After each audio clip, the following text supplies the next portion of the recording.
Hey, what's going on, Dreamer? Today in this video I want to talk about problems that can occur when you're sitting for a long time. And these are very often and frequently seen problems, so check out if you have one of these problems, and I also give you corrective exercises that help you with those problems. So let's get started. First one is crossing your legs while you're sitting.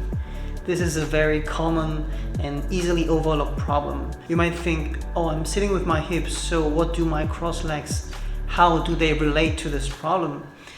It's that if you are crossing your legs, you're not rooting yourself with your legs to the ground, but you are wholly sitting with the muscles on your hips and on your low back. So the weight should be distributed in a all-round way, so to your legs, to your feet, to your pelvis, and also to your legs, and also to the lower body and the upper body.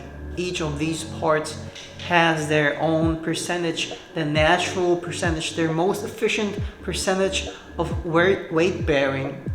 But if you leave the feet, the legs out by crossing your legs, the weight that is just, it doesn't just disappear, but it will be then transferred onto other muscles, which will eventually lead you to be more fatigued while you're sitting for a long time. In a short time of duration, you won't notice much, but if you sit for over 30 minutes and for hours, you will easily notice something is wrong. I'm really tired. You may think it's a kind of a mental problem or I'm in bad condition, but oftentimes when you analyze this problem, it's a problem with your crossed legs. There are two ways of crossing your legs. The first one is crossing one leg over the other, and the other one is that you're just crossing your legs while leaving both feet on the floor, and you're supporting just basically only with your hips, and the hip muscles are doing all the work. Either one is really bad for your musculoskeletal system, for your muscle and your bones, as it is not a natural and not efficient way to deliver, to support the weight, the gravity that you bear, that your body weight. You cannot bear it in an efficient way if you're not supporting in the right way. And not to mention the imbalance problems when you're crossing your legs, especially the one you're crossing one leg over the other. It causes serious imbalances in your pelvis, in your legs in the long run, and later on it also transfers into low back pain and other, maybe shoulder height difference, and all these problems, they surely come from crossing one leg over the other. It's actually the same with when you're crossing your legs and still leaving them on the floor, because you're not crossing them. If you say you're crossing them, it basically means that one leg is in front and one leg is behind. And if you're sitting for a long time in that position, you'll notice that it's kind of uncomfortable for you to change this way of crossing your legs by putting the leg that was behind to the front, or just vice versa. It will feel uncomfortable because the muscle already has adapted to the imbalance. Now it has become your natural posture, and we need to fix this. Now to the most important part, how to fix this problem. Of course, because you're on my channel, we do this by corrective exercises, by corrective stretching, to lengthen the short muscles and to activate those dormant sleeping muscles.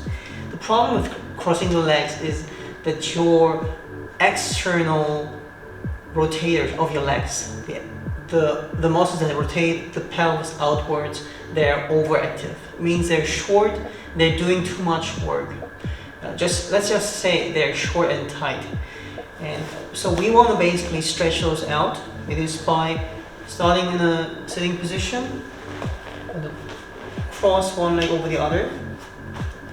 Actually, the thing that we don't want to do, right? And you want to embrace the leg with your elbow and push it close to your body and rotate your upper body to the opposite side.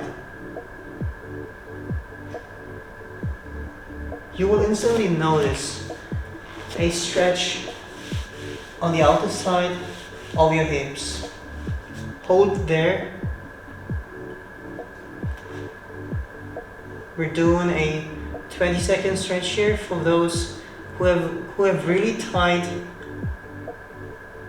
glute muscles.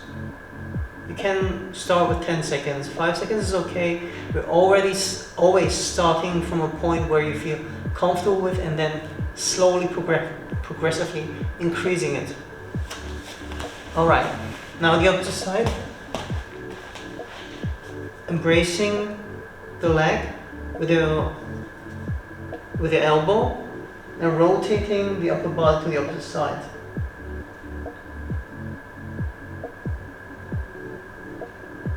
And if you look closely, you will notice we're doing the opposite of crossing the legs. It's like we are internally rotating the legs, right? You're pulling them inward, close to your body.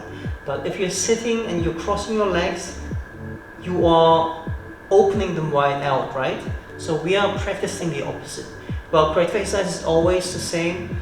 We practice the opposite of those bad habits. Great. And now after you do both sides, you want to focus which one feels tighter, which feels that you need to, you feel instantly and you feel instinctively this side needs more work to do. It's tighter than the other. So as for me now today, I easily notice after lots of time of driving that the right side, the right hips, they're more in fatigue and they're tighter than the others. So I do an additional set on that side. Pulling the leg close to the body and rotating to the opposite side. So we're doing an additional set, or you can do additional sets for the side that feels tighter than the other.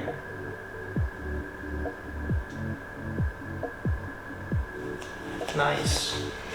After you do these stretches, you will notice, oh, my hips, my external side, the outer side of my legs, they feel somehow more relaxed. They're more released. And if you sit right after doing these stretches, you will notice if you try to sit in an upright position with a good posture, if you try to sit there, oh, now it's easier for you to do so because you have released those tight muscles into a longer status. And so is the problem fixed? Yeah, it has improved, but it's not totally fixed, because from now on you will do this every day and practice it. If you train it daily, you will get to the point where you do not have to do these exercises anymore, because your body has recovered those natural, most efficient ways how to sit in an upright posture, not crossing your legs, but being rooted in a natural and very organic, so to say, posture. Additionally, we want to learn one more way to stretch the glutes. It is by lying down in this posture, and you want to rotate the legs like this. You're rotating the legs. When you're rotating to the left side, you are rotating your upper body to the opposite. So this will increase the stretch in the legs. Another very simple way to stretch the glute muscles is by lying down and lifting one leg over the other and rotating. Now what is important is that you are not making the feet point skyward, but you are rotating the leg inward. We're doing the opposite. It's not externally rotated and lifted up, but it's lifted up but then inwardly rotated. And the point here is it's even better if you try to slightly rotate the upper body. If you slightly try to rotate the upper body into the opposite direction, which will even more train your body to get used to this internal rotation.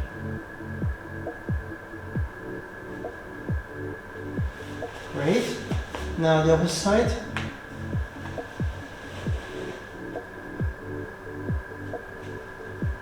feel stretch not only in the glutes, not only in the hips, but also in the legs.